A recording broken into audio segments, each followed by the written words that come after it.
Welcome into Flag for Discussion, episode 17 for Monday, August 4th. My name is Farbod Merkazi. He's Jace Hatfield. Thank you so much for tuning in. So, Jace, a couple weeks ago, we had a good conversation about the Florida Gators, and we were honest. We were hyped them up a little bit. We bashed them a little bit, and Florida fans didn't like that so much. I think we were on the right track, though, and we're going to get into that.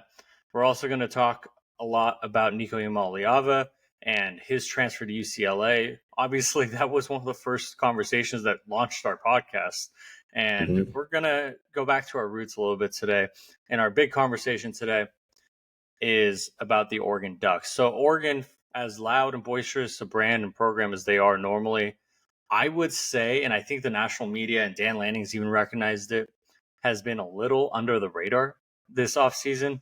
I wouldn't say they're slept on, because if you look at the odds, and we'll get into all of it, they're just a little under the radar. They haven't been talked about as much by the national media. It's going to be a pretty jam-packed show. We're done with the media days. We're done with our tiers. We're a couple weeks out from actual college football.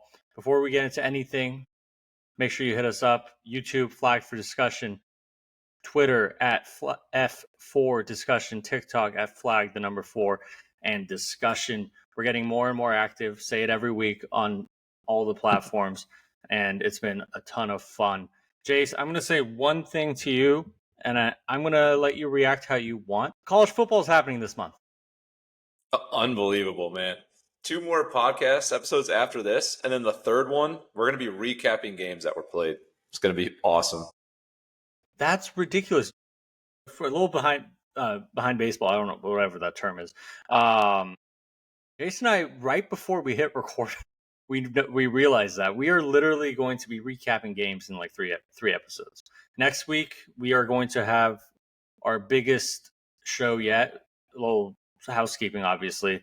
We're going to be discussing a ton of our picks for the college football season. I mean, every conference, the college football playoff. We're going to talk about our Heisman finalists, our Heisman picks, and anything else we can come up with. If you want us to make any random pick that you have in mind, hit us up. We're all over socials that I mentioned. You have our phone numbers. Text us. On that note, Jace, we should get into our first topic. So I mentioned it. The first story that really broke our show back in April was the Nico Iamaleava saga with Tennessee. Him apparently holding out for more money, missing practice. Eventually, what happened? He transfers to UCLA. UCLA quarterback at the time, Joey Aguilar, transfers to Tennessee. They essentially traded quarterbacks. Nico was at Big Ten Media Days. Nico was asked about the move, and he said basically there was a lot said about finances and money, but his quote was, "It was just me wanting to get back to my family. Coach Foster gave me the opportunity to do that, and I couldn't pass up on that. I'm happy where I'm at. I'm excited to go to work with the boys." So he's essentially saying, look, there wasn't anything financial involved, or even if there was, that's not the reason I left Tennessee. Now, there's a lot of different angles we can go. We can talk about, is he going to regret this? Is this going to end up being the right move? How's UCLA going to look this year with him? I just want to know, what are your thoughts on his comments, just to start? Yeah, I'll buy his comments. You know, Tennessee's obviously a long way from LA. Now he's kind of back home where he's from. I think UCLA was a school in his recruitment when he was in high school and stuff, so it's not like he's unfamiliar with them. And a lot of kids at UCLA currently are guys from LA. I'm sure he's got connections with a lot of the players there. Tennessee, very different than LA, different culture, different people, graphically very different. Obviously, he's 2,000 miles or however far away it is from home when he's in Tennessee. So I'll buy those comments, and I think that's very fair. A lot of players will transfer over the years just to get closer to home. I think everyone has had a player they wanted to stick that ended up transferring home or flipping commitment late to be near home. A lot of us chose colleges that were beneficial in the sense they were close to home. So I think all of us kind of get that feeling and that sentiment. I'm happy for him. I think he seemed to be a lot happier than he was at Tennessee, or just calmer, maybe is a better word I should use. I think he seemed settled. Good word. Like comfortable. With that said, though, I think we won't know exactly how settled or comfortable he is until week 1, because if you just honestly think about it, he came into UCLA towards the end of their fall camp. He, like Carson Beck, we mentioned last week, he hasn't practiced with the team in pads. He's obviously done drills, thrown routes, and thrown with his receivers, and gotten comfortable with his linemen, everything that a quarterback does at this time of the year. But I don't think he has actually gotten game reps, practice reps in with pads on, with the whole team around him. So that's one aside. The other side is I agree with you that for the most part, most people making a decision to go home is the right decision, or you're happy for them. I just don't know how much we can say this was that decision. I feel like if we remember the situation correctly, the reports came out, and obviously reports can be one sided depending on which side leaked it. But I feel like these reports end up coming out because because Nico in many senses was unhappy with his compensation or his counterparts at Tennessee. He wanted better alignment or more receivers and whatnot, and he just didn't have that. I think partially he left because of the fact that him and his family, he got bad advice from his dad, and you and I have talked about it so much, and we got the advice on it in our early days back in school of like, there's going to be a lot of people that are going to give you bad advice, and that is rampant in college football right now. I think a Yeah. lot of that led to that. So while he is back home with his family, while he is back in Pasadena, I don't know how much of it was the family decision. I think a lot of it was financial, and he ended up making a decision that he might come to regret. I don't know where you are on. Yeah, the regret part is hard. When I was thinking about that earlier, I think he probably won't regret being in LA, being back home. I think that's comfortable, and I don't know if he'll regret that much of it. But I do think from a football standpoint and an output standpoint, he will probably regret it. Not that I think this hinders his chance at the NFL or anything. I think that is still very much on the table for him. But in the sense of at Tennessee, you were going to compete at the top level of the SEC and have a chance to go back to the playoff. You already made it once. You were going to have opportunity there to be a part of probably what could have been a really special team. And I know Tennessee's a massive fan base, probably a little bit more diehard than UCLA. I feel comfortable saying that. Whereas at UCLA, yeah. I think you're going to be fighting at the bottom, maybe the mid table of, there you go, there's my soccer, mid standings of Big Ten. So I think he is going to regress as a team in the sense of, okay, now I'm fighting for 6-6, not 10-2 in playoff berth.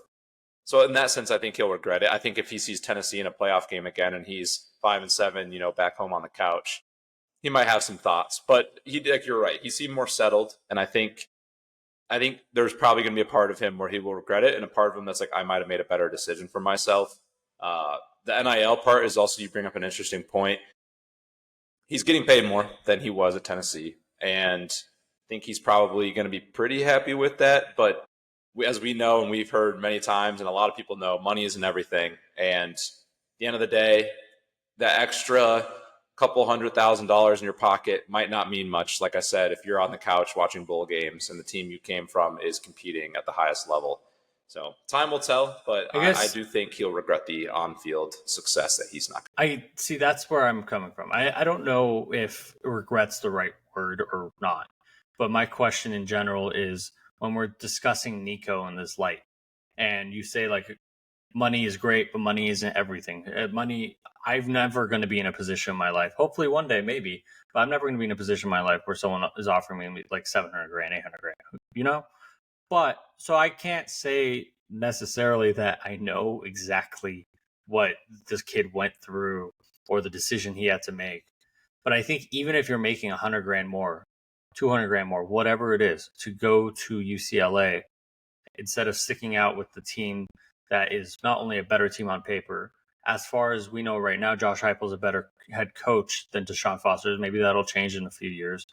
And you're in a better conference, more exposure. Well, not better conference. You're in a slightly better conference at least. And more than anything, will he look back, there's a couple different ways I think this could go. Like, could he have stayed at Tennessee, better team, and blown up and become a first-round pick? And I think you and I completely think his measurables, his height, weight, speed combo, his arm talent, if it clicks, he's a first-rounder. And that could happen at UCLA. Absolutely. But I just think it could happen a lot more. It's a lot more likely to happen at Tennessee with the supporting cast that's there. UCLA is still building. So let's say next year, 2 years from now, whenever he decides to come out, he's like a fourth-round pick or third-round pick. Maybe he'll get overdrafted and go higher, but the bigger money, as we keep talking about, is always in the NFL.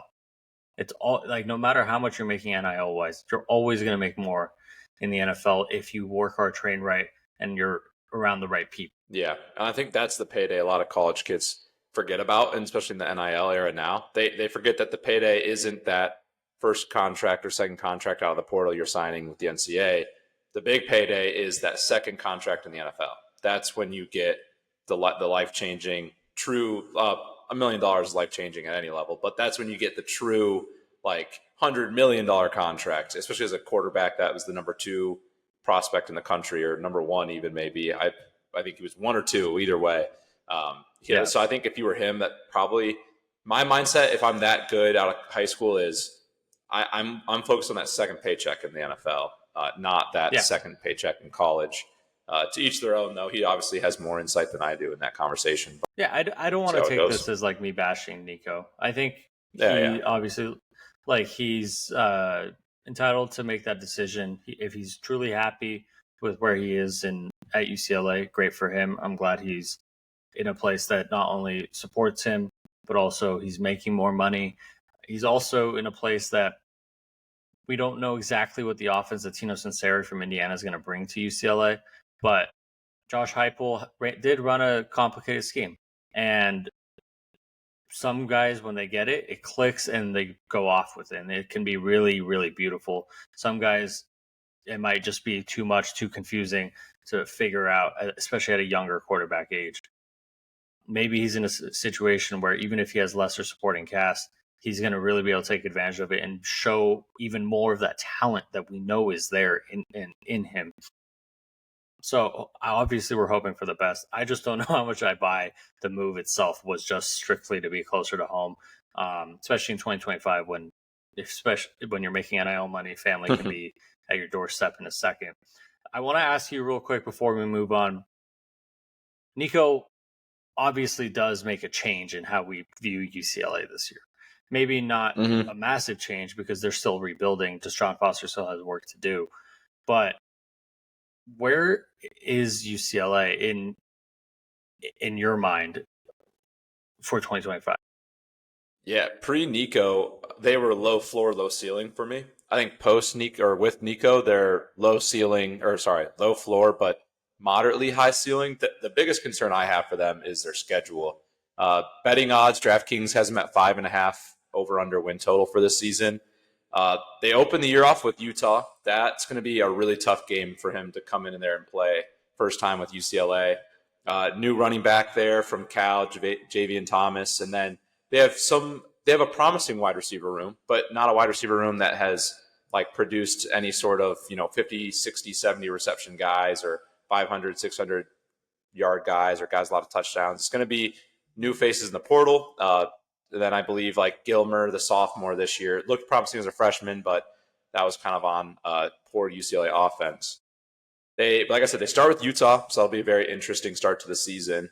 And then they also get Penn State this year. They get Nebraska. They get Washington. They play at Michigan State, at Indiana, at Ohio State, at USC. It's a daunting schedule.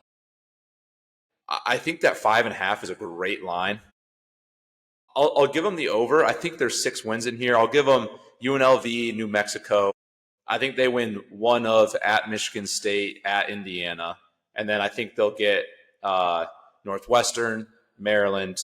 And then if they can pull off one of like Nebraska, Washington, USC, that could get them to 6 wins. So I think young team, DeShaun Foster, I think as a coach, we both think can take them to somewhere promising in the future. Last year was interesting. They looked awful to start the year. I thought they were going to be like a 1-11 team. turn it around. They finish the year like go 4-1 last 5 games or something like that. Yeah. So we'll see where they go. They'll be an interesting team though. I think the other big question for them is, I mean, they were a quarterback away from being elite, but does the quarterback at least make them relevant for this season? And one thing we saw last year, the quarterback did lose a lot of their games for them. They still have ton of improvement to do along the lines, a ton of improvements. For a running backs coach, in his roots, DeShaun Foster didn't have a really good run game at UCLA last year. There's just a lot more room to grow for them. But I mean, real quick, that Utah game to start out, what a hell of a way to start your UCLA career. Luckily, it's at home and not at Rice Eccles. 8 p.m. week 1 at home versus Utah. That game, I mean, both teams have brand new quarterbacks.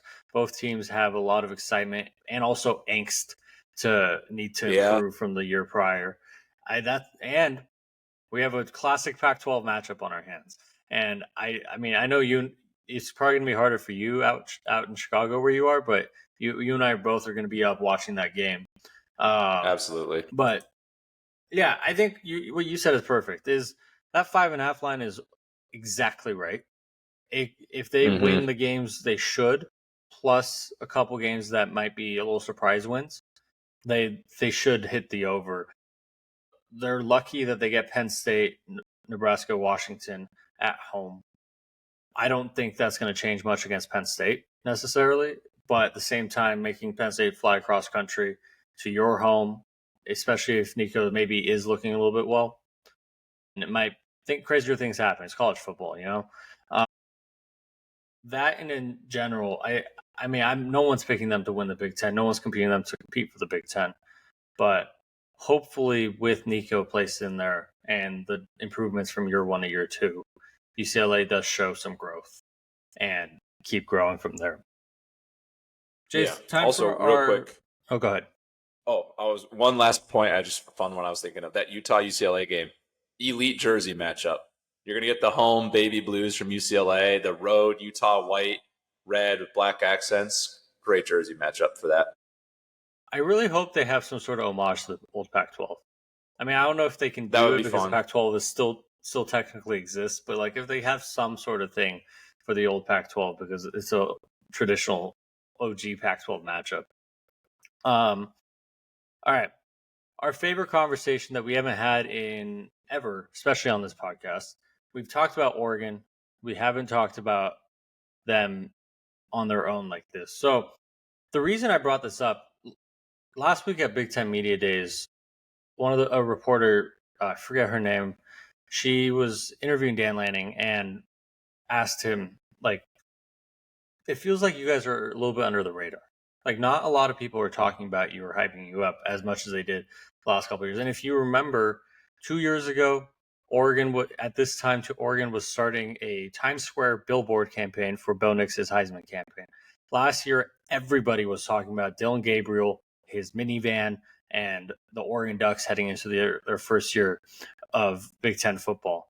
This year, I would say there hasn't been a lot of conversation about them. And maybe that's partially because like Arch Manning's out there and Arch is going to take up a lot of the oxygen in the room, or Ohio State and Texas in general are still going to be taking up a lot of the oxygen in the room.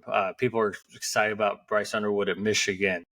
Alabama, what's going on with them? Georgia, are they going to be back? Florida, is DJ Lagway? Like, there's so much to talk about. So I'll give you the fact that maybe Oregon's just not top of mind or as exciting or sexy to talk about this offseason.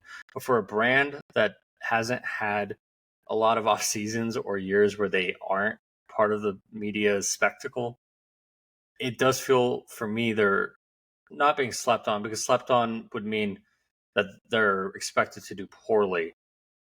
I just feel like I want to get your take on it. Like, where do you think that's coming from? Are we going crazy? Dan Lanning, sorry, one last thing. I forgot to finish my point. Dan Lanning, when he was asked about it, he said, "I don't mind being the silent assassin." So it's an elite quote from the guy. But are we all going crazy, or has Oregon really been under discussed? Yeah, they haven't been in the media much. I feel like I'm used to seeing them most days, big posts. When they brought the big inflatable duck into the Big Ten media days, that I feel like they normally Exactly. kind of make a presence. Yeah, and they haven't done that. I think it's nothing. I don't think there's any like big reason why or anything crazy. And my guess is it's as simple as they're pretty steady this year. They go into they don't go into the season as like the Clemson, Texas, Penn State tier where it's like, oh man, these rosters. So I don't think they're quite like, no one's going to talk about them in the sense that they've got the best roster in football, but they also have a very good roster. So I don't think there's like too many question marks about like, are they going to be bad? Like they're not like, not that Michigan could, they could be bad, I guess. But Michigan with Bryce Underwood, they could be 5-7 or 10-2. Like they have a lot of variability. I think people with Oregon's really easy schedule and relative confidence as a whole about the team, there's just not a lot to talk about them. I think everyone's pretty comfortable putting them in the 10-2, 11-1 range. Things don't go well, 9-3 worst case. Things go really well, 12-0 best case. So there's just not a lot of like interesting talking points from a national media standpoint. Obviously, every diehard fan is going to find their team interesting, but from a national media standpoint, I just don't know if they're overly interesting this year, which might be the best thing for the Ducks. Normally, they are, like you said, headlines in the media, stirring up a lot of drama. Their Twitter fans are very loud, per usual, but that's going to be the case with a lot of Twitter Duck fans. I don't think it's being slept on, though. I think it's just a confidence going into the season that this is a good program. They're going to be good. And we'll see how good that actually is when the games are played.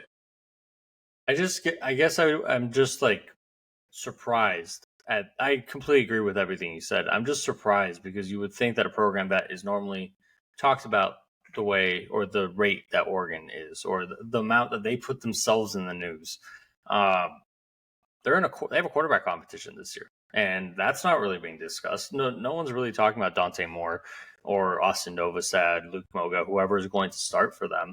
I think you and I presume, and most of the country presumes, that it will be Dante Moore, the kid who transferred out of UCLA a couple years ago, was about to go to Oregon in high school, flipped to UCLA right before signing day.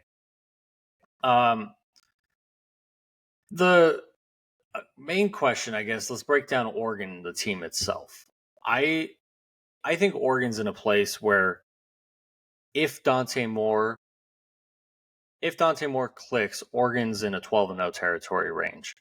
But worst case, 10-2.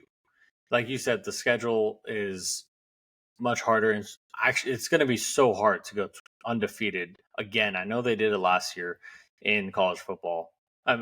Just moving forward, but if Dante Moore is the quarterback that we think he is, theoretically, they're in line to be not only Big Ten contenders for a second year, but not only be Big Ten contenders for a second year, but also be national title contenders for this year. I also think like the receiver room we'll get to. The offensive line, I think, should be pretty stout. It's a little worrisome if you're an Oregon fan just because their offensive line has last year took a little bit to gel. And that did include a couple transfers. But a lot of that, I think, was because of center rotation, trying to figure out who the exact center was. This year, they have two transfers at both tackle positions. They have a good offensive line. If that gels together, they're going to have a really elite offensive line. And then defensively, I think this is the first year you're seeing Dan Lanning having his defense truly be his. And someone made a comment last week about how this team's finally Dan's team, and like every single player on the roster was recruited and brought in and signed by Dan Lanning and his staff. Obviously, they brought in a ton of D linemen, linebackers, corners, defensive players 2 years ago, 3 years ago to start developing and gelling in the program. Clearly, they think those kids are ready because if they didn't, they would have gone out and gotten more, right? Yeah. So they are stout everywhere. It's just so much unproven, in my opinion. Yeah, that's exactly what I like. My question mark for this team. It's the most talented team, like blue chip ratio wise, they've had. It's like these were a lot of these defensive players that are going to be playing significant minutes this year were guys that, as you kind of mentioned, they were high recruits, top 100 recruits, 4 and 5 stars that had been, they redshirted their freshman year, then they sat probably their second year. And this is like a lot of those guys' third year that are like, you have like the Elijah Rushings, Aiden Breelands, Peyton Woodards, a lot of guys like that are going to finally have a chance to start that have been sitting on the bench for a little bit. That now they've stuck with the program, which I think says a lot about what they think that they can be here, what they think they can grow into.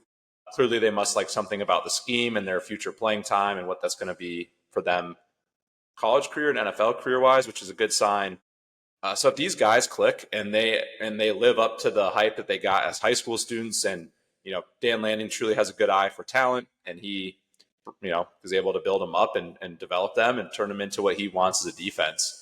This could be one of the better defenses in the country. But like you said, a lot of these guys are unproven. This is going to be their first time. Someone's going to have to step up and be a leader outside of Boschetter. You're going to need somebody to step up and probably be a big-time playmaker in the secondary other than just Dylan Thieneman. And other than Mateo, you're going to need somebody that can get to the quarterback. Oregon's got one guy at each level on the defense that I think they can rely on to make big plays and to be a leader. But who's going to be those secondary guys? If Mateo has to go sit for a play, who's going to be speaking? If Boschetter gets hurt, who's going to be speaking in that linebacker room? So these guys are going to have opportunity, which is really exciting if you're a player. As a fan, it is also exciting. If they pan out and they take control of it, watch out. This Ducks defense is going to be disgusting. But if they don't, and they don't live up to it, and they're timid or whatever XYZ reason they don't pan out, could be another little bit of a long season for the Ducks defense. But I think the floor is still, when you have Thieneman, Mateo, Boschetter, Theron Johnson, and everyone else, and Dan Lanning, coaching those guys with, they're going to be good. Like that's kind of going to. I think, like you said about UCLA, that like the floor and ceiling conversation, I think they have a high floor, but they have an elite ceiling. It just depends on, is that high floor the high floor could mean 2 to 4 losses still, because college football is crazy in that way. But the receiver room is a little lacking, not necessarily in terms of talent, but in terms of experience. Evan Stewart went down with an injury. That's going to hurt a ton. But that's on Dacorian Moore, the top 5-star wide receiver that they brought in last year in his true freshman year. I don't think you can necessarily bank on a Ryan Williams, Jeremiah Smith type year, but also I don't know. Maybe we're going to have 2 straight years of a true freshman wide receiver blowing up, and we'll see how he develops, how he gels into college football. There's also the young kids have to grow up. Kyler Casper has to grow up. Jeremiah McClellan has to grow up. Justice Lowe, we saw flashes of it last year. He got hurt, has to grow up even more. Jurion Dickey, former high 4-star, low 5-star, depending on which platform you looked at. This has to be a year where he truly steps in and does what he was expected to do when they recruited him. The receiver room in general, like I said, it's similar to like the defense. A lot of unproven in there outside of like Gary Bryant Jr. and just some of the mainstays that they've had. But unproven doesn't mean bad. Unproven doesn't mean weak. Unproven means this is college football and these kids were recruited. They just haven't seen the field a ton. With that said, here comes the Dante Moore conversation. Everything you and I have read, seen, heard, Dante Moore appears to be the guy. Everything you and I read, seen, and heard is Dante Moore is probably going to be good. And I also don't think they would have sat by without recruiting a quarterback to compete with him if they weren't comfortable with Dante Moore leading them into this next season, right? Like if they truly got to spring ball, even at that late, and saw Dante Moore in some practices and was like, dude, we need to get someone else in just at least as a stopgap, as a safety valve, just in case Dante doesn't gel, doesn't take in everything. But the conversation does have to be had of, obviously he's a pretty great story, especially if he clicks this year. He was recruited by Oregon, committed to Oregon until the day before signing day, flipped to UCLA when Kenny Dillingham left Oregon to be Arizona State's head coach. He spent some time at UCLA, started year one, eventually got benched, had some bright moments, but had a good amount of down moments as a true freshman quarterback. I don't fault him for having down moments as a true freshman, because I think we can only think of maybe on one hand how many true freshman quarterbacks have actually had true success as in college football history. But at the same time, he got benched, immediately transferred to Oregon that offseason, decided to sit behind Dylan Gabriel instead of just looking for another spot to play right away. Learned behind Dylan Gabriel, presumably learned under both signed for a year. So even though he is technically a transfer quarterback, he is a developmental quarterback in Oregon's eyes. With that said, I expect him to be good. I think where I would be a little concerned for Oregon, and maybe you can talk me off the ledge, is the nice part of the last 3 years of Oregon football is whether it was ending in a loss or a win, if it came down to crunch time, you expected your quarterback to have 60 starts under his belt of experience and knowledge, and like thousands of snaps to like pull out into his brain of like, oh, I've seen that before. Oh, this environment doesn't stress me out. Everything that I'm seeing isn't the first time I'm seeing this. So Bo Nix and Dylan Gabriel, every time they went back, they might not have executed, but they had everything in their tool belt, experience-wise and talent-wise, to make the play. Dante Moore, as far as we know, has everything talent-wise. Where's that concern level for you? That concern level is pretty low for me, if I'm being honest. Dante Moore, when he transferred to Oregon, he was told pretty quickly, like, the plan for you is to ride the bench. We'll redshirt you, and we're going to run with Dylan Gabriel. And he seemed to be very like confident in that. And it sounds from what he has said, it sounds like that's kind of what he wanted. He realized he got in too deep as a true freshman. He realized he needed to develop. He felt that like that situation was best for him, and he seemed to take it like a champ. He was, very active. Like every game, you saw him, doing all the signals and stuff on the sideline, always talking to Dylan when the defense was out. So I think he really embraced the situation he was put into, and to have an entire year. Not many college football teams have the blessing to keep coordinators over a couple of years, especially really elite coordinators. So to have Will Stein back this year. I saw a list from like PFF, and he was rated as the best OC in college football coming into the season. To sit behind, Andy to sit with Staples Will had him there Stein and too. learn his offense. Okay, yeah, on 3, right? And then I to learn under Dylan Gabriel, a very experienced college quarterback now in the NFL. I have to imagine he's taken a lot from that, and I do have high expectations that he has learned a lot. And then in the media days when someone was at maybe Kenyon Sadiq or one of the Oregon players was asked about Dante Moore, and then Dante Moore was asked about it later. And he said it when Oregon's practice was, I got faster this offseason. My goal was to get to 21 miles an hour sprint speed, and I'm at 21 and a half. Unbelievable for your quarterback to be running that. As a guy who's kind of like his big selling point is his arm and his arm talent. So the fact he's running that is pretty crazy. And I remember when Oregon grabbed Dylan Gabriel, there was some backlash from the media of like, did you really need to go get another veteran quarterback? And Dan Lanning had said, like, we will never like waste a season because we don't feel 100% confident in the quarterback that we're putting out there. So the fact that they didn't even like blink an eye in the portal, and there was like at least from what they've reported and what I've seen, there was no conversation between Oregon and portal QBs and that sort of thing. That means they're very confident in what they have. And maybe even if that means it's not Dante Moore, it's Luke Moga or Novosad. But the fact that Oregon head coach, offense coordinator are so confident in what they have with Dante Moore. Tez Johnson said that he expects Dante Moore's name to be in the Heisman conversations.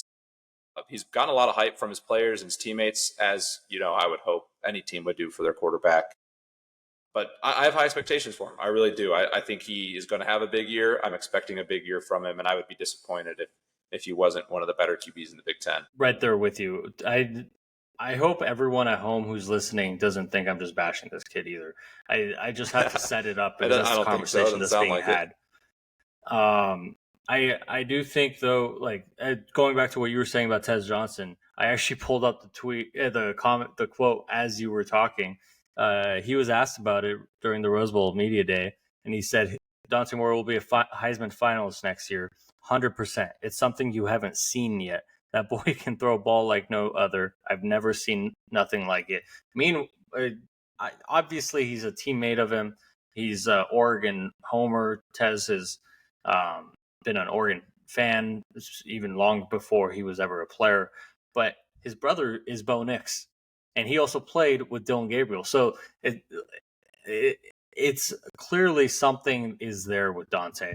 And you're talking about like how people, at least from what we know that has been reported, Oregon didn't go out and try to get a replacement quarterback or at least someone to compete with Dante in Austin. What we also know that was reported was Oregon said no to Nico. And if you're saying no to Nico at the end of spring ball, you must be confident in your situation. Obviously, Nico would come with his baggage that we discussed at the beginning of the show. But if you thought at that point of spring ball that like, man, our quarterbacks might not be it for us to compete for everything we want to compete for, then you all of a sudden this gift comes down from the SEC and wants to play your program. I think you would take that call. And absolutely, it's been reported that Oregon said no to him. Basically, what I'm saying is we have more reports of Oregon saying no to a quarterback that was interested in transferring to Oregon rather than going out and getting someone to replace Dante or compete with Dante. So I'm right there with you. I think Dante Moore should be as good, if not better, than either of the last two quarterbacks that we've had. It's just hard to predict that because both of those quarterbacks are in NFL camp right now. One of them threw 29 touchdowns in the NFL last year. The other one's competing for a starting spot. Obviously, the Cleveland Browns are a whole other conversation and probably won't. We don't need to get into the Cleveland Browns, but those two quarterbacks are high level, and Dante's gotten a chance to learn from them, and I expect him to be good. The other conversation, I think that's pretty important to have. Someone brought it up to me earlier this week of, is this year, like, I'm not going into this year's Oregon's natty year. Where is your best case and worst case situation scenario for Oregon? It's a good question. So best case, I don't think this is a high likelihood of happening, but best case would be a national championship. I certainly think they're good enough to do it. Their Vegas odds has them as sixth best odds to do it, so I think they would agree as well. Not saying that's the likely outcome, but I think that's best case scenario. Worst case, I would probably put them like 9-3. The wide receiver room to me is the biggest question mark coming into the season. If they're going to need somebody, at least one, preferably two, of their wide receiver room players to step up and become big playmakers. Every team that's won a national championship in our lifetime has always had at least one elite superstar playmaker. Someone that you can count on if you need a big third down conversion, you need a touchdown. Jeremiah Smith. You can go to. Yeah. Brock Bowers. You go down the list. Devontae Smith. Right. Yeah. Michigan had like Corum and Edwards and Colston Loveland. Like there's all these teams that had the LSU teams obviously were crazy. So Kenyon Sadiq sounds like he could, like the Oregon has a lot of could be that guy. Kenyon Sadiq could definitely be that guy. DeCorey Moore could be that guy. But until we see it and until it's proven on the field, that's going to be a question mark. That I think if that doesn't gel as well as it could, that's a 9-3 given their schedule. If you're like these homers 9-3, pull up their schedule and then come back to us because it is very favorable. They will absolutely be favored in 11 of the 12 games this year. At Penn State is the one I assume they will not be, barring anything crazy from Penn State, maybe if they start off cold. But I like where they're at. I think they're going to finish 10-2, 11-1 regular season. That should probably put them in the playoff, depending on who the second loss would be if they were 10-2. I assume my guess would be this is a playoff appearance. Ideally, you host a game and you win one, and then we'll see from there. That would be kind of my high-level expectation. I think just looking at their schedule, you're absolutely right. They should be favored in 11 of the 12 games they play this year. And that's no shot to USC, but Oregon's getting them at home. No shot to Indiana, Oregon's getting you at home. Iowa, you're at home against Oregon, but we'll have to see how Mark Gronowski and that offense actually gel with Tim Lester before we ever, I think, will ever predict Iowa to be Oregon this year. The other scary one for me, if I on behalf of Oregon, would be Washington. And Washington obviously isn't on the same level, still talent-wise, on the lines as Oregon. But Jetfish last year obviously was kind of a stopgap, let's grow year. They brought in a ton of talent. They brought in a ton of transfers, and they have a really good quarterback in Damon Williams. As long as he continues developing, they have really good receivers, and it's at Washington. Oregon should still be favored in that, but that game could concern you if Oregon isn't fully clicking towards the end of the year or whatnot. But like you, I think best case is 11-1, 12-0, then move on to the playoff, maybe win a national championship. Maybe best case is semifinals or at least appear in the national championship game. That also means the receivers stepped up, the kids grew up, the quarterback Dante Moore, or if it's Austin Novosad, whoever it is, they stayed not only healthy, but they clicked during the year. The defense really confirmed Dan Lanning and Tosh Lupoi's decisions to not go out and really bolster the defensive line through transfers. Dylan Thieneman had a really good year. That means everything clicked. Worst case, and I'm not predicting this, maybe 8-4, 9-3. I know you said find the losses. I would just say there's like worst case if Dante Moore isn't the guy. I would argue if Dante Moore is not the guy, Austin Novosad probably has a lower ceiling, but have a higher floor at that point. So maybe you have a 9-3 worst case. I don't know. Iowa on the road would still scare you. Washington on the road could still scare you. Penn State on the road, if you're not clicking, would scare you. Indiana at home, if they keep developing with Fernando Mendoza, could scare you. There are pitfalls on the schedule, but I think both you and I have agreed for a long time now that this schedule is easy for Oregon. It's among the easier Big Ten schedules and college football schedules we've seen from our research doing this podcast. I would imagine if I were to make a prediction, I don't know if 11-1 is too homery, but I don't expect them to lose a game outside of Penn State this year. If they win that game, sure, you can compete for 12-0, but at that point, maybe a Washington gets you, or someone will get them. And I don't know exactly what. I would imagine Penn State's the most likely at their whiteout game on the road in Happy Valley. Yeah, I agree with you. I think for sure one loss, probably the at Penn State game, and I'm completely with you. If they win that game, I could see a slip up at Washington, at Iowa. Those two will be frisky as are two really good home environments, tough to play at, solid programs, solid teams. 10-2 is also very much, to me, like 10-2 and 11-1 are perfectly equal. Like I could very much see either one of those happening. I really don't see a 12-0 scenario, and I don't think I see a 9-3 or worse. Honestly, I think 9-3 would be more likely than 12-0 even. The over-under for them is 10.5. That is such a difficult. I'm not touching that whatsoever, and I would not advise unless someone feels obscenely confident in one way or the other. With the schedule they have, like 10 wins is very reasonable. They should probably get there.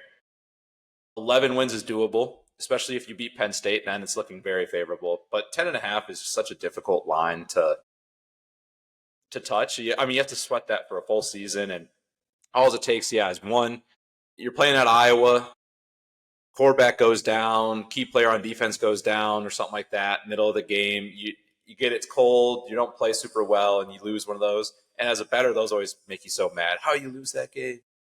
Yeah. So it's just one of those, 10.5 is just hard to predict. And I think they're going to be right around 10, 11 wins too. And I actually, like I said, I think 9-3 is probably more likely than 12-0. So I would, for that reason, say no. If Oregon matches what you're saying and your best case or our best case and wins the national title, it is on the board that we have back-to-back years in the Big Ten where the winner of the national title didn't play in their conference title game. And I'm not saying that that's the case, but Ohio State's supposed to be good. Penn State, we've talked endlessly about how good they are. There's a chance that they're not in the conference title game. I almost expect them to be there because of their schedule. But with that said, we talked about the lines. What do you say to the people who say this? Like, Dan Lanning's got to win a national championship. He can't win the big one. So he's got to win a national championship to prove that he can. Yeah, if you're hearing anybody say that, they don't know. I hate the ball knower. They're not a ball knower. The fastest a coach has ever won a national championship was 7 years into a program. Ryan Day tied Nick Saban for that one, like just recently. Nick Saban, greatest coach of all time. I think Kirby Smart is right, like maybe a little older than that, even when he won his first. One of the greatest coaches of all time. Ryan Day, headed down, if he continues to go down the path he's on, I know he can be a little corny and people don't like him for that, but he's going to be on that path too if he continues to keep Ohio State up at the level they're at. So to say like a coach in his fourth year is natty or bust is unbelievable. That's crazy. So basically you have to break a crazy record and cut it in half, or you're done. And this is also, last year they were, I think, the fourth youngest roster in college football. This year they're still one of the youngest rosters in college football. They only brought in 11 transfer portal players because they retained so much talent. And the players that graduated, I think like they had 11 players drafted and they only graduated like 13 contributors. So the fact that like you didn't lose a whole lot it's a lot of top end talent, but you didn't lose a lot of depth. They're poised to be in a really good spot. Very young team. A lot of these players on the team this year are going to be back next year. A couple of the like transfer, like Isaiah World, Dylan Thieneman, probably not, or I think definitely not. But outside of that, a lot of returners. DeCorian Moore is guaranteed to be back. Dante Moore will probably be back unless he does have like a crazy Heisman season, in which case they probably might win a natty. But he'll probably be back. Mekhi Hughes could even be back. He's still not a senior yet. So they have a lot of talent that could be back again next year. I think they've recruited really well for the last couple classes. They're recruiting well for 2026. They're already recruiting well. They just got that 5-star receiver for 2027. They're set up. Dan Lanning is setting this program up to be a rinse and repeat, reload type of program. He kind of wanted to model this after the SEC top dogs like Georgia and Bama. He's been with Saban and Kirby. He's seen how it's done. Came to Oregon. He's trying to build what they do down there here. He's even saying program all the time. He's throwing that one out there. He's from the South, so he gets a pass. But at first I was like, oh, man, I don't know. You're kind of West Coast, Big Ten. But I was like, yeah, he's from Georgia. He can say it. But, yeah, so I think that's crazy to say that this is natty or bust for a team that is not even at their peak yet. So I completely agree. I think if you are really thinking that this year is natty or bust, go look at when Dabo won his first national championship. Go look at when Kirby won his first national championship. Go look at when Ryan Day, Ryan Day won his first national championship. When Saban won his first national championship. Urban won his first national championship. Obviously, natty with ring culture and everything is how we judge some people. But I also would say that that's not how a lot of coaches are judged. A lot of coaches are judged by like how many kids they throw in the NFL, their winning record in general. And obviously Dan Lanning has a big say in that. But I would, the reason I brought it up was the conversation I had this week was with an Oregon fan was I'm not that worried about Oregon this year. I'm going to obviously want them to win every game, but this year's not natty year. And my response was they could absolutely win the national championship. They have the 6th best odds. Vegas is expecting them to compete for it. But at the same time, similar to what you said, they have a lot of guys that are going to return next year. And if Dante Moore clicks and comes back next year, with all the returners they have, with more development of the young guys on the roster, next year, if you're going to identify a natty year, a year you're going for it, it would be next season. Obviously, we haven't seen the schedule. We don't know how hard or easy it would be, but that's, in my opinion, how that would shape out. Before we move on from Oregon, because we got to really get to the next topics, do you have a prediction or do you want to save that for the pick show? I'll give like a loose one now and we'll give a more firm one. I would, if I had to take an over-under on the win total, because I'm a fan and I'm nervous, I think I would take the under, just say out of safety. If you were a bettor, I would just not touch the team. I'm not going to touch it. I also just don't bet on my teams anyways because I've got enough emotional investment. Prediction for them, I think they do win at least 10 games though. I'd have to look at like the Penn State, Ohio State, who they play to like get the Big Ten mapping. They'll be in contention for the Big Ten championship. I'll say they win it. I'll say that for now for fun. I say they lose to Penn State. They get a redemption shot back at them again in the Big Ten championship, and Dan Lanning gets round 2 there. Playoff, I could see like you win one playoff game, maybe bounce in like the semifinals or quarterfinals to like a team like a Texas or a Clemson. So let's give Oregon final record of 14-2. I'll be optimistic here. Final record of 14-2, losing to somebody in the semifinal. I'll give that as my positive, trying to be positive fan take. So lower level for me, it would be 8. Highest level would be 12. I don't think either of those are going to happen. So pick your poison somewhere in the middle. What I would expect is it's probably going to be an 11-1 year. And once whatever they win in the playoff is what they win in the playoff. Obviously, I think going back to what we talked about 20 minutes ago when we started the segment, a lot of people have not forgotten about Oregon, but they've been under the radar a little bit more because of everything else that's been taking the oxygen out of the room in college football this offseason. But don't discount the fact that they are one of 4 teams in the country with a 10.5 win total. And don't discount the fact that they have the 6th best odds to win the national championship. Vegas isn't discounting this team. Obviously, a lot has to go right. Kids have to develop. The defense has to match the expectations, and Dante Moore has to click. If all of that does work, they should be right. There shouldn't be a drop-off from last year's team or the year before. That is our wonderful Oregon conversation. I do want to talk one thing. DJ Lagway is hurt again. There were reports recently that he was seen walking around in a boot in Gainesville. We don't know the severity of it. I do want to talk about this mainly because, one, how concerned should Florida fans be going into this season with their quarterback hurt already? You and I had a conversation 2 weeks ago on the show that made its way to TikTok and angered a lot of Florida fans.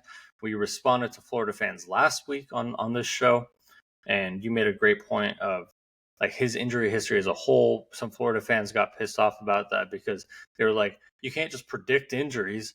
That you're right. We can't predict injuries, but we can foresee something potentially going wrong in a physical sport where guys get hurt, especially guys as athletic that can run around like DJ Lagway might get hurt, hit in the wrong place.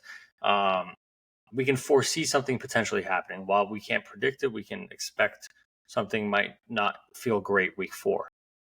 How concerned should Florida fans be in general because their 5-star quarterback, the very identity of their program right now, is already in a walking? Yeah, I'm going to get Florida fans probably mad at me again, but I would be very concerned about this.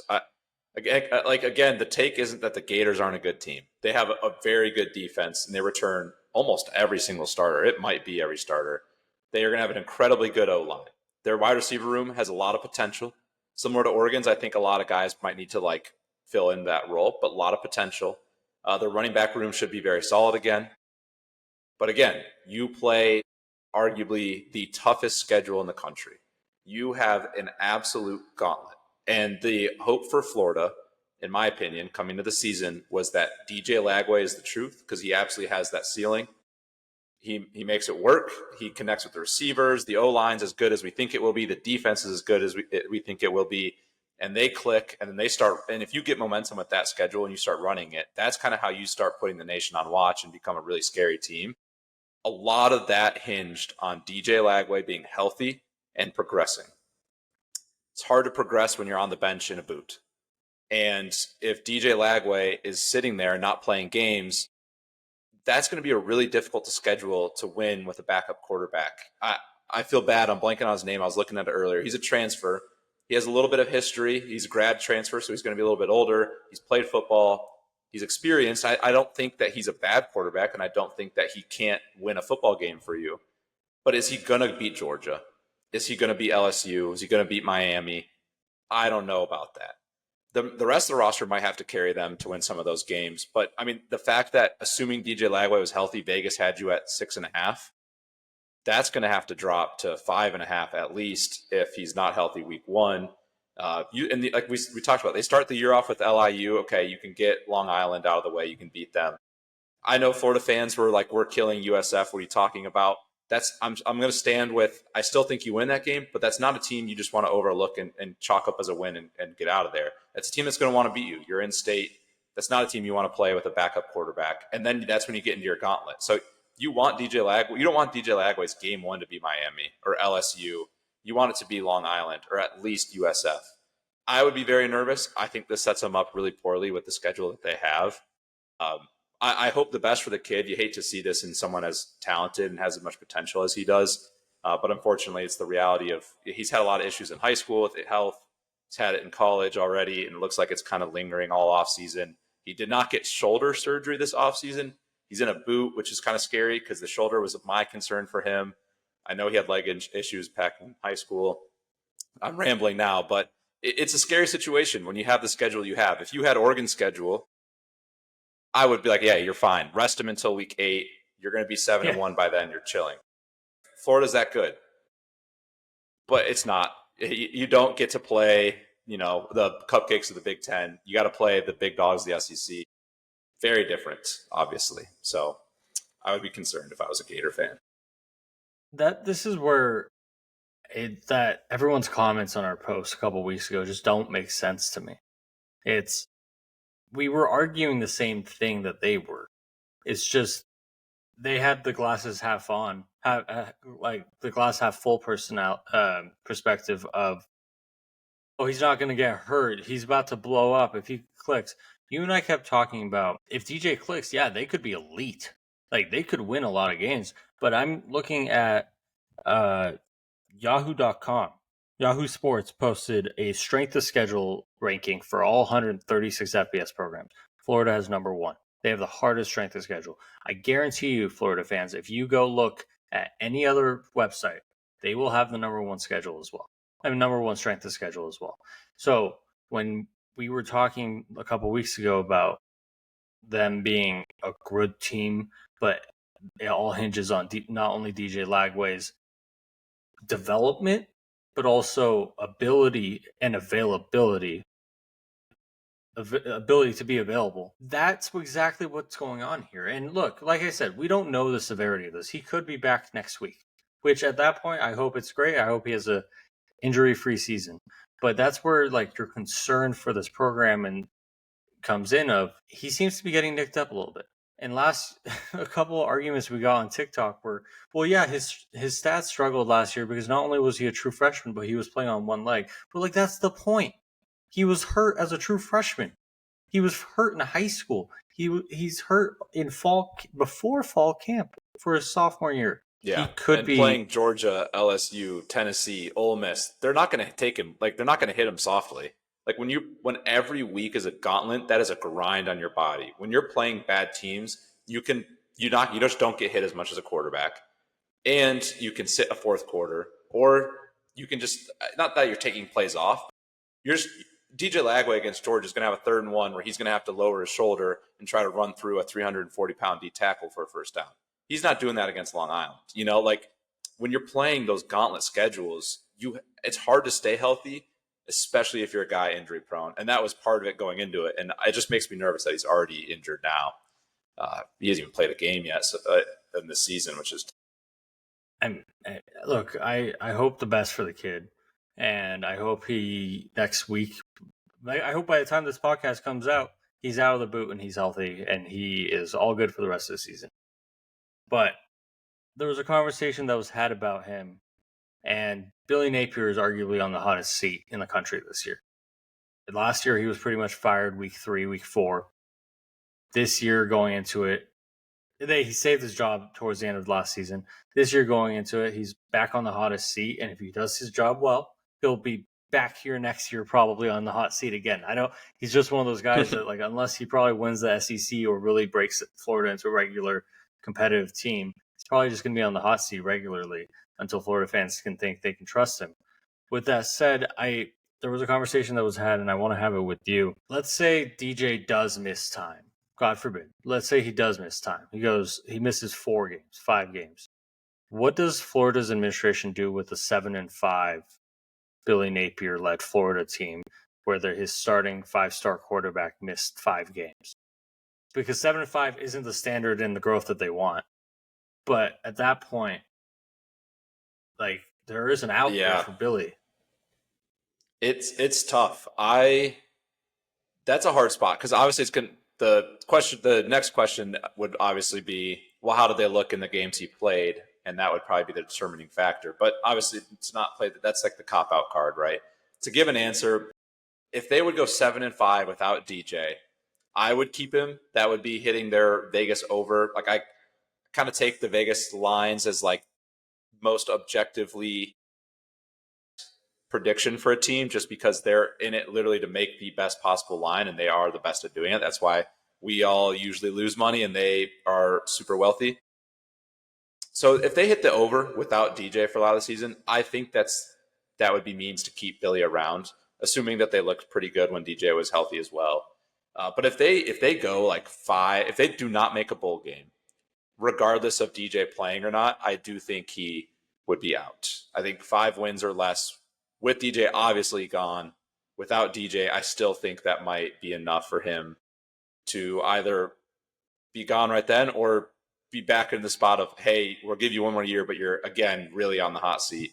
But I think 5 and less, he's gone. 6, you're flirting with it. 7, I think you're safe unless DJ's healthy all year. I feel like 7. I'm not going to lie. I think the standard in the SEC is like, I don't care who got hurt. You have no excuses to not have a backup quarterback. I mean, I guess in college football in 2025, you need to have a backup quarterback that can play. I will say 99% of teams don't. Like, you could think about, if you're at home, you're thinking of your favorite team. You're like, oh, our backup quarterback can step in and play. Have you seen him play in a real game outside of like the end of the game where he's just handing the ball off or throwing screen passes because the game's over? No, we don't know for sure if anyone's backup quarterback can play. Last year, Carson Beck got hurt, and Gunnar Stockton, more power to him, and he's going to be they're probably their starting quarterback this year. But he came in, they didn't really trust him to throw the ball. Like, he had to eventually to move the ball down the field a little bit, but they weren't trusting him. That was in the SEC championship in the playoffs. Like, they weren't really trusting him to do much. So you could want to have a backup quarterback set up. I just wonder if like 7 is that number for Billy, regardless of with DJ or without DJ. Like you said, it's important of how they played without DJ. Like, were they competitive or did they just get blown out? Did they fall apart? I just wonder at that point. As I say, I think it might be 7 and the SEC standard so high. I also wonder at that point, does Florida say, okay, I feel like if we fire Billy, DJ's gone too, and we can't risk losing DJ's potential with a healthy year under a new coaching staff. So I'm wondering if they would make that decision because they're scared that DJ would transfer out. I don't know any of this to be fact. I don't know any of this to be true. This is all just pure speculation, literally happening in my brain right now. I don't know. I feel like in a bad way, you especially and I were vindicated with some of the Florida takes we had a couple weeks ago.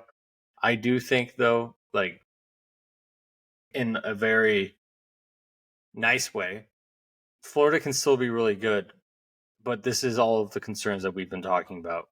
And with DJ Lagway's health issues, his development needs to still happen. It's hard, like you said, it's hard to develop when you're sitting in a boot on the bench.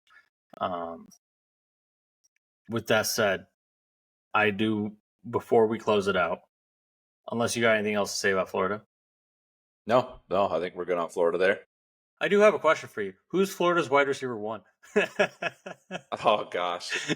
Yeah, I was trying to call out Dallas Wilson as like they need a playmaker to like come out and be like I was like, if you're going to beat Georgia and LSU and Alabama, granted, I'll say on the podcast, the TikTok clip's not catching it. I was like, Dallas Wilson, you need someone with a really high ceiling to like break out and be that star. As I mentioned earlier in the podcast, every national championship team has that playmaker. Dallas Wilson to me is the highest ceiling guy in your wide receiver room. So it's like you kind of need that elevation of playmaking. Like you need somebody that can just be a ridiculous go-to guy. And like Trey Wilson, sure, or Eugene Wilson. Trey Wilson's what they keep calling him. Yeah, sure, showed a lot of promise. Didn't play last year. Showed promise 2 years ago. Didn't play last year because of injury. Yeah, I think he's got a lot of potential to be very good. He played a little bit last year, but not the full season. But he's got to prove it. Like he's a under 6 foot wide receiver. That's not always like the best 50-50 go ball slant kind of guy to throw to. Dallas Wilson's taller, leaner, lankier. That's going to be more likely to be your guy. That's like 3rd and 3. DJ Lagway, throw a 90-mile-an-hour bullet into this guy's chest, and he'll come down with it. Or I need a 50-50 ball late in the game. You probably don't want to throw it to your 5'9" guy. You probably want to throw it to the 6'2" guy with the 43-inch vertical. So that was why I was like, Dallas Wilson, sure, he's probably not your statistic, or he might finish this statistically wide receiver 1, but he's sure not your depth chart desired wide receiver 1. But if you want to win a national championship and be as good as you want to be, Dallas Wilson's the guy you need to become that guy. Yeah. That was, for everyone at home, that was, if we got like 90 comments on that video, it might have been like 40 of those comments were, that's not our wide receiver 1, man. They can't keep talking about Dallas Wilson like that. I'm like, guys, come on. It's like, you don't have the whole conversation is silly to me. Yeah, it was also like you don't have a Jeremiah Smith. Like it's not like I'm disrespecting some crazy insane receiver. It was like this 5'9" receiver was really good 2 years ago. He's probably going to be good again. Yeah. Excuse my dog shaking. She knows that we are about 5 minutes from closing it out. I do want to touch on one more topic. Coach Prime had his big press conference last week, and wonderful news for everyone involved. College football, for him, for his family, for us as college football fans, for us as a show, for like everyone involved. Wonderful news that Coach Prime is cancer-free after finding a growth in the bladder and everything. I'm not a doctor. I'm not going to explain it, but his doctors explained it beautifully on the press conference. So one, I want to for sure celebrate the fact that no one should ever have to go through that, and the fact that someone prominent in our sport not only did that, but is a millionaire outside of coaching. Coaching isn't his identity. His kids are gone. He's choosing to return. I think that's big. I think that's courageous. I think that he doesn't need to coach. You know what I mean? Like he doesn't need to be coaching this year anymore. And he has the money. He has the ability to go and sit down and rest and truly recover. But for me, it's courageous and it's very cool to watch. And Coach Prime gets a lot of shit from fans, and sometimes it's rightfully so. Sometimes it's, I think, a lot of just hate for hatred's sake. And you and I have different takes on how we perceive some of the things he says, which is going to be great, by the way, during season. But I just want to celebrate that for sure. Absolutely. That is any sort of cancer is incredibly difficult for the person to go through it. It's difficult for the family to work through that. And for someone like him too, like he doesn't, if you or I were to go through something like that, we would have privacy in our lives to go through that. Yeah. And unfortunately, just given like where he's at in life, privacy is really difficult to find. So people, when he tried to get privacy, I'll even say, like, I was someone that was like, why is he being so quiet? Is he out on Colorado? I think it's hard for him to get privacy without it being questioned. So that just makes everything even more amplified and difficult to go through. So great to hear he's healthy. Great to hear that his family's doing well and he's doing well. And the fact that he feels good enough to come back and coach, I think says a lot about him, says a lot about the situation that he's in. And hopefully it works out for him. Hopefully like Colorado can kind of rally it. Maybe something they rally around and can kind of grow out of and like kind of bring together as a team. I don't want to talk too much about the football implications of that, but maybe there's some positive as a team. Like maybe you, and even like if you're Dion, I'm sure you learned that can be a difficult and humbling experience, humbling in a good way of like, I think a new perspective on life and maybe like a growth as a person. So, maybe that also like makes him a better coach and a better person and comes out of it on top, and Colorado can benefit from that as well. Yeah. I think if the only part of the football part, that was beautiful what you said. I think the only part of the football implications that we should touch on, and we don't need to touch on what I wrote in the doc, but the fact that he confirmed that everyone thought he was leaving Colorado or he's going to step away from coaching or he was just trying to find an excuse. The fact that this guy went through cancer, beat it, has, according to himself, I hate to laugh, can't control his bladder, and he's still choosing to coach Colorado, coach the kids, and he said for a very long time, and no one believed him, that his mission is coaching these children and being around these children and being a positive.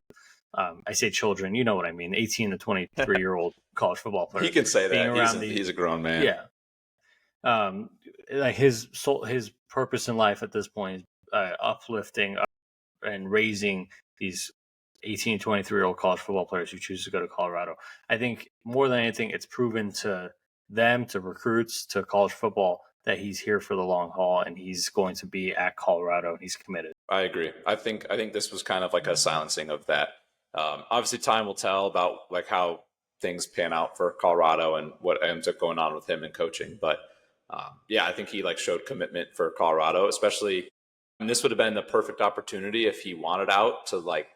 I'm not making an excuse, but if he wanted out of Colorado, this would have been the easiest way to do that, right?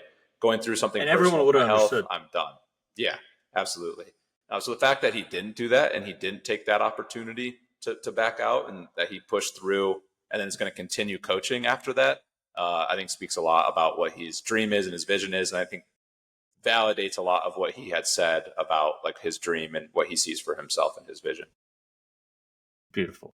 2 weeks out. This is August 4th release. First game's August 23rd, I believe. Next week, we're going to come out with our giant picks show. We're going to try to keep it under 2 hours. We're going to try to pick everything, guys. And if you have things that you want us to pick that are obscure, please let us know. We're going to have fun doing it. This is I just like, it's not only butterflies because college football is returning, but the fact that like, this is we're about to go into this as a podcast for the first time, our first college football season together. That's so exciting to me. Yeah, this is going to be super fun. We got our producers hungry. This is going to be so much fun. The picks show will be, our pick show is going to be exciting. Be a lot of fun. We want to hear your picks, your takes. Feel free to send them our way. We'll shout you out. We'd love to talk on social media about it. Here's our producer. She pays the bills for us. It's great. Oh, yeah, she does. You can see she's hungry too. Now she's being all sweet. Yeah, she is. Okay, now you can go sit down so we can close out the show. Sorry, Jason. Fun cameo. Yeah. But yeah, we're all just extremely excited. There's a lot going on back here. We're just like, it's like butterflies and it's just pure excitement of having college football back this year. And we're literally a week and a half, 2 weeks out from every big part of our show. And thank you for those of you who have joined us so far on this journey. We hope to meet a lot more of you in the coming weeks throughout the college football season.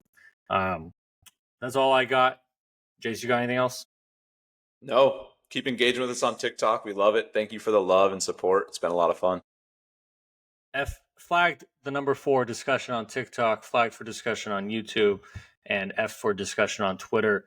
Everywhere you get your podcast, keep it with us. Keep rolling. Thanks for joining us. Peace.